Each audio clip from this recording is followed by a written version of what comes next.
আমরা যদি একটু ইসলামিক পার্সপেক্টিভ থেকে দেখি তাহলে আল্লাহ তাআলা যেটা বর্ণনা করেছেন যে আল্লাহ তাআলা আলমে আরোহাতে রুহের জগতে আমাদের রুহগুলোকে সৃষ্টি করেছেন এবং সৃষ্টি করে তিনি বলেছিলেন যে আলাস্তু বিরব্বিকুম, আমি কি তোমাদের রব নই? তখন আমরা সকলে সেখানে বলেছিলাম যে বালা, অবশ্যই আপনি আমাদের রব। আমরা আল্লাহকে রব হিসেবে স্বীকৃতি দিয়েছি। এখন রব হিসেবে যখন স্বীকৃতি দিচ্ছি, তার বিপরীত পাশে যে শব্দটা সেটা হচ্ছে আবদ বা গোলাম, অর্থাৎ গোলামিত্ব, আত্মসমর্পণকারী। যেটা আমরা যদি মুসলিম বলি, মুসলিম মানে হচ্ছে আত্মসমর্পণকারী।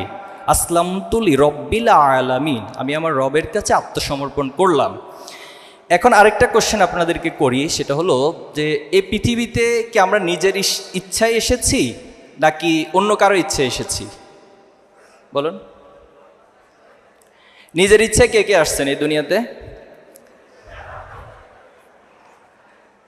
আচ্ছা, বিষয়টা খুব কমপ্লেক্স মনে হয় না? আমরা কেউই আসলে নিজের ইচ্ছে পৃথিবীতে আসি নাই। তাহলে কার ইচ্ছে আসলাম এই পৃথিবীতে? সন্দেহ আছে?